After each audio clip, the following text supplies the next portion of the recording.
आप सबको मेरा जितेंद्र का प्यार भरा नमस्कार।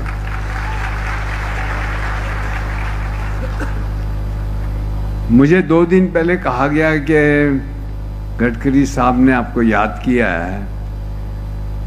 कोई और भी होता तो शायद कुछ बहाना बना देता, लेकिन गडकरी साहब, ऐसा नहीं कि मैं इनको रोज मिलता हूं, पर इनके बारे में रोज सुनता हूं। ये कोई काम किसी को यूं ही नहीं देता है। ये इतने सालों से हमारे रोड मिनिस्टर हैं, ऐसे ही नहीं है। इन्होंने कितना काम किया है आपको अंदाजा नहीं होगा, किसी को पता भी नहीं होगा, और ये बताते भी नहीं है किसी को ज्यादा।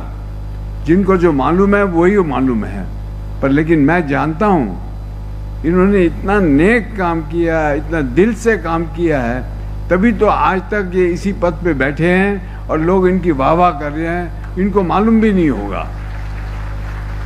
एक तो इनके काम की बात हो गई, दूसरा मैं इनको बहुत सालों से जानता हूं। बहुत सज्जन और बहुत नेक इंसान है। मुझे बहुत खुशी है इन्होंने मुझे बुलाया आज नागपुर में, और मुझे यहाँ आने का मौका मिला। मैं नागपुर बहुत सालों से आ रहा हूँ, 40-45 सालों से आ रहा हूँ, और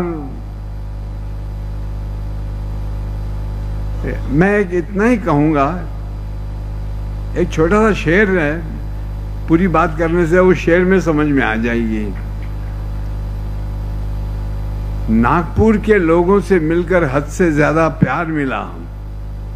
हर शख्स यहाँ अपना सा लगे, जैसे कोई यार, बिछड़ा यार मिला। अभी मुझे भाषण देना तो आता नहीं है।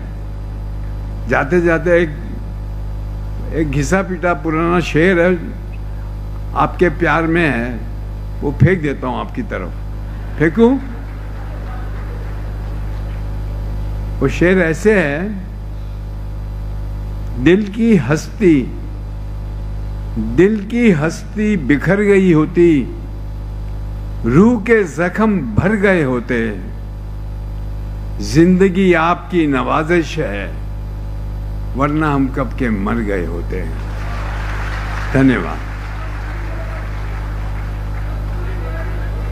सर मराठीत एखादं वाक्य बोला ना।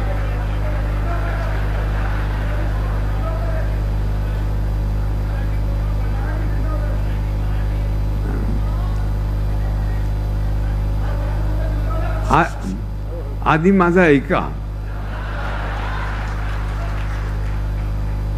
मला कॅमेरा, मी पूर्वी कॅमेऱ्याच्या पुढे पुष्कळ बोललोय, पण मला माईक दिला तर मी टरकतो। माईक दिला तर आमचे पॉलिटिशियन चांगलं बोलतात, पण आम्ही ॲक्टरांना माईक दिल्यानंतर आम्हाला बोलायला येत नाही। पण मला इतकंच सांगायचं आहे, मी बाय बर्थ महाराष्ट्रीयन आहे। जन्म माझा अमृतसरमध्ये झाला, पण जेव्हा मी 15 दिवसाचा होतो, माझी आई मला डिलिव्हर केलं पण अमृतसरमध्ये। त्यानंतर मी मुंबईत गिरगावात आणून राहिलो आहे। माझ्या खायचं, प्यायचं, बोलायचं, जे काय माझ्या अंगात आहे, जे काय मी आहे, is more Maharashtrian than anything else. मी जीवनाचे पहिले 18 वर्ष गिरगावात राहिलो, एका खोलीत, लहान खोली होती। सगळ्यांना माहित आहे, मी पुष्कळ वेळा बोललो आहे हे सगळं। पण असं आहे, आमच्या 4 माळ्याची बिल्डिंग होती आणि प्रत्येक माळ्यावर 20 खोल्या, म्हणजे किती 20 फॅमिली प्रत्येक माळ्यावर, आणि टोटल 80 फॅमिलीज। पण मला असं वाटायचं की ती एकच फॅमिली आहे। इतकं प्रेम होतं. आता मुंबईत मी ज्या बंगल्यामध्ये राहतो, माझ्या बाजूचा बंगला, मी तिथे 35 वर्षापासून राहतोय. मला माहित नाही माझ्या बाजूला कोण राहतोय. आणि मी खरं सांगतो तुम्हाला, जे पहिले 18 वर्ष मी गिरगावात काढले, ते आता मी 83 वर्षाचा आहे, 83.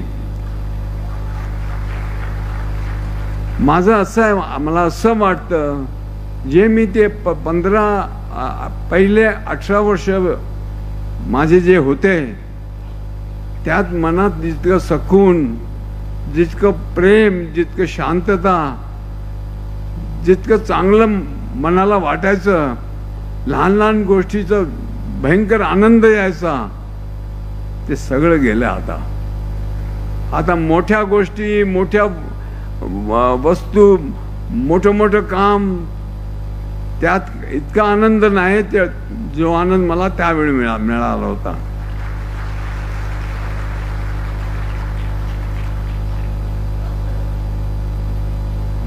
Thank you for every.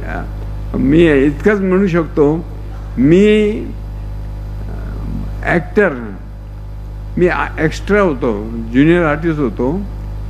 Me actor film इंडस्ट्रीमध्ये ह्यासाठी झालो कारण मला मराठी बोलायला यायचं.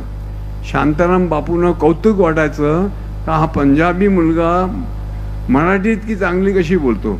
That was my starting point with Shantaramji, because I was an extra in this film. So he picked me up because I knew Marathi. Thank you very much. धन्यवाद जितेंद्रजी. आपण तर आमच्यापेक्षा सुद्धा छान मराठी बोलता. गीत गाया पत्थरोने या चित्रपटांमधून ज्यांनी चित्रपटसृष्टीमध्ये आगमन केलं होतं, मस्त बहारों का मैं आशिक मैं जो चाहे यार करू, ते गाणं मी सर्व सन्माननीय प्रमुख अतिथींना नम्र विनंती करतो की त्यांनी कृपया समोर स्थानापन्न व्हावं. आणि अवघ्या 5 मिनिटांमध्ये आपण आजच्या पुढच्या कार्यक्रमाला सुरुवात करत आहोत. आजच्या समारंभाचे सन्माननीय प्रमुख अतिथी माननीय जितेंद्रजी यांचे मनपूर्वक आभार. ते आले, त्यांनी आपल्याशी अतिशय सुंदर अशी हितगुज साधली, अतिशय सुंदर असं मनोगत व्यक्त केलं. त्या सर्वांचे आभार मानतो.